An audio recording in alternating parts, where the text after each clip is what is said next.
Bonjour à tous, bienvenue à Palinges. Aujourd'hui, nous sommes en Saône-et-Loire et c'est Claude qui nous a donné rendez-vous pour venir ici découvrir son village. Un village qu'il m'a présenté comme dynamique, c'est ce qu'on va aller vérifier.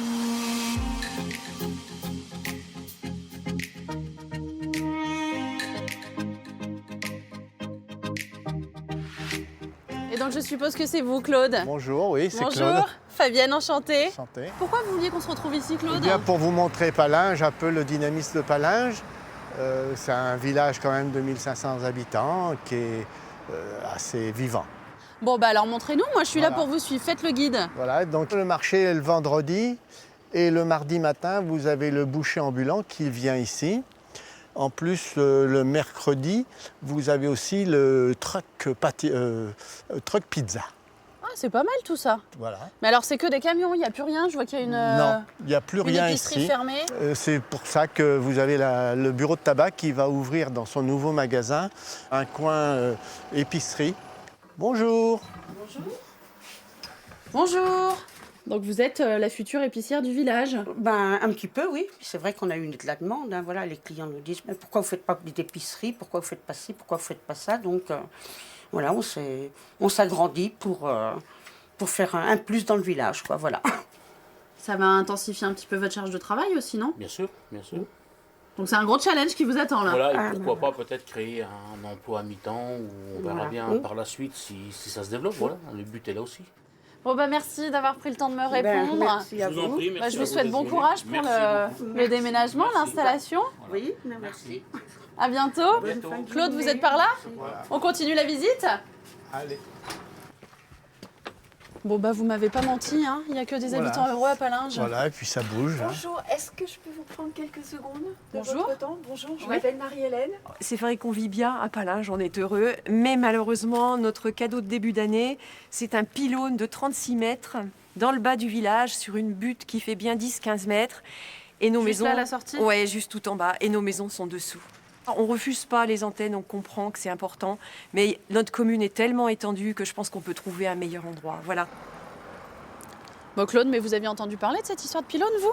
Oui, je me rappelle maintenant que sur la gazette que j'ai dite sur l'internet, je me rappelle avoir mis une pièce jointe. Je fabrique un petit journal internet qui s'appelle Canard déchaîné.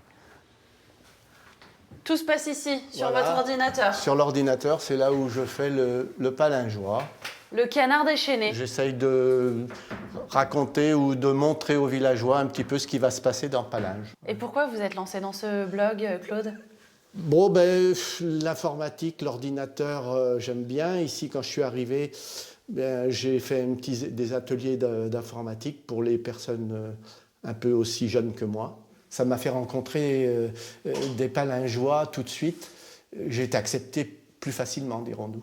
Et alors, si moi je veux aller rencontrer justement d'autres palingeois, Claude, vers qui je peux aller maintenant? Eh bien, je vous propose de rencontrer Monsieur Daniel Desroches, Oui. qui est un collectionneur d'appareils radio, magnétophones. Il doit en avoir 5 ou 600. Bonjour. Ah, bonjour.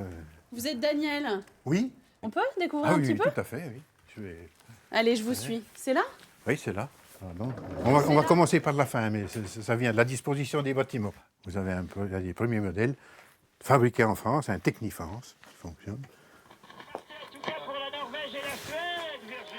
Et alors, vous en avez combien là des transistors, Daniel? Oh, peut-être 50, je sais pas, peut-être 150 ou 200, je sais pas, Oh là là. environ, oui. Et tout ça, vous l'avez trouvé où? Ou dans les brocantes ou avec des brocanteurs, bouche à oreille, Donc vous êtes passionné par par la radio.